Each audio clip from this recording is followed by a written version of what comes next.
Everyone, welcome to Sarita's blog. कैसे हैं आप सब? आई होप आप सब अच्छे होंगे।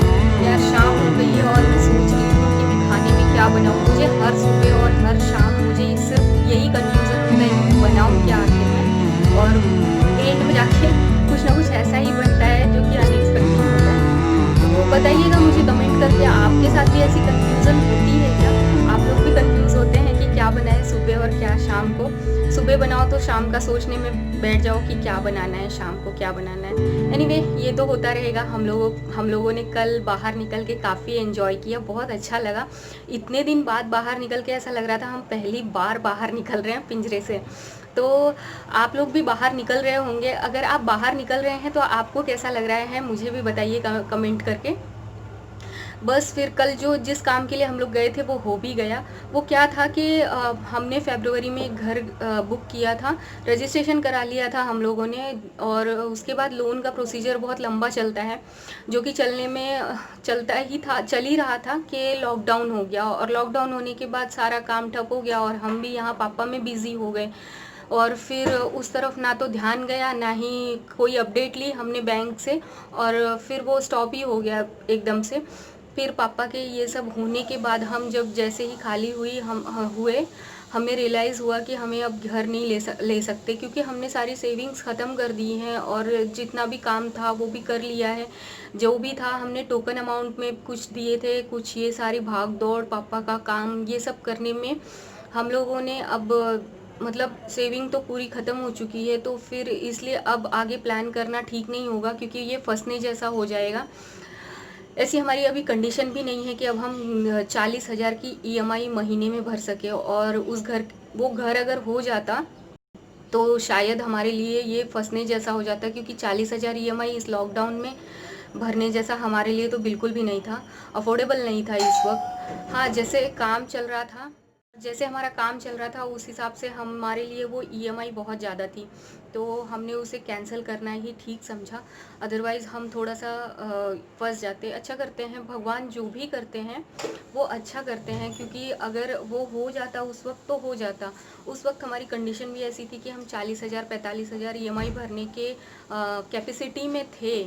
लेकिन अब जब दोबारा से सब कुछ शुरू करना है हमें, तो फिर हमें पहले बिज़नेस को स्टेबल करना पड़ेगा, वापस से उसे सब संभालना पड़ेगा। उसके बाद हम कोई और प्लान कर सकते हैं। इनफैक्ट 1 साल 1.5 साल तो शायद हम अब कुछ भी नहीं कर सकते हैं। तो देखते हैं आगे क्या प्लान होता है। वरना तो अब तक हम अप्रैल में शिफ्ट होने वाले थे। इसके एग्ज़ाम, नन्ही के एग्ज़ाम ख़त्म होने के बाद हम शायद शिफ्ट हो गए होते अब तक, लेकिन अब नहीं हो सकते क्योंकि अब तो कैंसिल ही कर दिया है। हो सकता है हम इस साल के बीच में भी शिफ्ट करें। देखते हैं आगे क्या होता है। चलिए पहले खाना बना लेती हूँ मैं, क्योंकि बहुत कन्फ्यूज़न है क्या करना है अभी। ओम शुभम करोति कल्याणम आरोग्य धन संपदा शत्रुवृत्ति विनाशाय दीपज्योति नमोस्तुते। शाम के 7 बज चुके हैं और दिया बत्ती लगा दिया है मैंने, और अब बाकी के काम ख़त्म करूँगी, क्योंकि ये एक काम हो जाता है तो सारे काम समझ लो कि ख़त्म ही हो गए हैं। बस फिर बच्चे टीवी देख रहे हैं और मैं भी बैठी हुई हूँ, क्योंकि मुझे भी अभी थोड़ा सा लेट ही काम करना होगा, क्योंकि डिसाइड किया है इन लोगों ने कि नूडल्स बनाना है। तो थोड़ा सा लेट ही करेंगे तो अच्छा है, क्योंकि फिर गरम गरम ही खाने में अच्छा लगता है नूडल्स। धीरे धीरे चलूँगी किचन में अभी मैं। अब यहाँ पर आ गई हूँ किचन में मैं, और फटाफट से काम ख़त्म ही हो जाएगा, क्योंकि एक बार लग जाओ तो काम तो हो ही जाता है। तो सब्जियों को धोकर साफ़ कर लिया है। यहाँ पर सबको मुझे लंबे लंबे में काटना है, तो प्याज भी मैं लंबाई में ही काट रही हूँ। प्याज के बाद अब बारी आती है शिमला मिर्ची की, तो इसे भी लंबे में ही काटना है, क्योंकि नूडल्स में सारी सब्जियां लंबे लंबे में ही कटी होती हैं। तो रेस्टोरेंट स्टाइल बनाना है तो उसी हिसाब से फॉलो करना पड़ेगा। गाजर मुझे थोड़े सूखे सूखे से मिले थे, और स्प्रिंग ऑनियन तो मिला भी नहीं, जो कि मेन हक्का नूडल्स की जान है, वो तो मिला ही नहीं है। अब यहाँ पर 8 बज चुका है और 9 बजे तक हो सकता है कि मेरा नूडल्स बन जाए, या उससे पहले भी बन जाएगा। जब तक बैठे रहते हैं तभी तक। यहाँ पर सारी सब्जियाँ कट चुकी है मेरी। स्प्रिंग ऑनियन नहीं मिला, मैं बहुत मिस कर रही हूँ अपने नूडल्स में उसे, क्योंकि उसका एक अलग टेस्ट होता है, बहुत अच्छा लगता है। यहाँ पर सब्जियों में मैंने प्याज ली है एक बड़े साइज़ की और एक शिमला मिर्ची है, एक गाजर है और आधी पत्ता गोभी है, 2-4 बीन्स थे वो भी मैंने ले लिया है।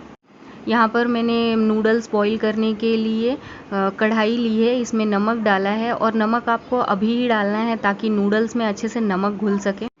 पानी में अच्छा सा बॉईल आने लगा है। अब मैं इसमें अपने नूडल्स डाल देती हूँ ताकि ये अच्छे से बॉईल हो जाए।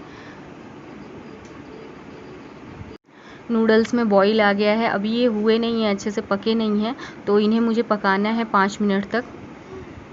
अब मेरे नूडल्स तो बॉईल हो चुके थे, मैंने इसे स्ट्रेनर में निकाल भी लिया है और ठंडे पानी से वॉश कर रही हूँ, इसका एक्स्ट्रा स्टार्च निकल जाए। तो मैं इन्हें ऑयल के साथ कोट करके रख दूँगी।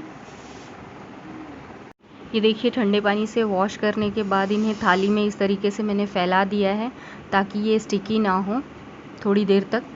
नूडल्स बनाते वक्त ये स्टेप फॉलो करना बहुत ज़रूरी है कि उन्हें वॉश करने के बाद थाली में फैला दिया जाए और उसके बाद तेल से उसकी कोटिंग कर दी जाए, क्योंकि फिर वो स्टिकी नहीं होते तो आपके नूडल्स एकदम अच्छे खिले खिले बनते हैं। अब यहाँ पर नूडल्स बनाने के लिए मैंने लोहे की कढ़ाई यूज़ की है, ताकि लोहे की कढ़ाई में बनाने का फ़ायदा ये होता है कि ये जल्दी से गर्म हो जाती है और अच्छे से गर्म होती है, क्योंकि ये हाई फ्लेम कुकिंग है। तो लोहे की कढ़ाई में होता ये है कि सब्जियाँ ओवर कुक नहीं होती हैं, क्रिस्पीनेस उनका बना रहता है और इसीलिए लोहे की कढ़ाई होटल्स में भी यूज़ की जाती है।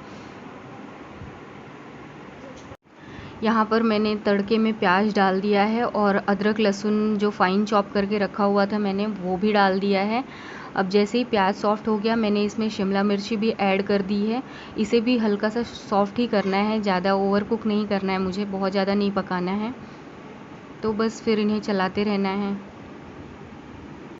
अब बस फिर शिमला मिर्ची के बाद मैंने सारी सब्जियां डाल दी हैं। आपके पास जो भी हो वो भी आप डाल सकते हैं। मेरे पास तो स्प्रिंग ऑनियन नहीं है, वरना मैं उसे भी डालती। और अब इन्हें स्टर करते रहना है। ये देखिए यहाँ पर सब्जियां हल्की हल्की सी सॉफ्ट होने लगी हैं और 5 मिनट तक मैं इन्हें ऐसे ही चलाते रहूँगी हाई फ्लेम पे।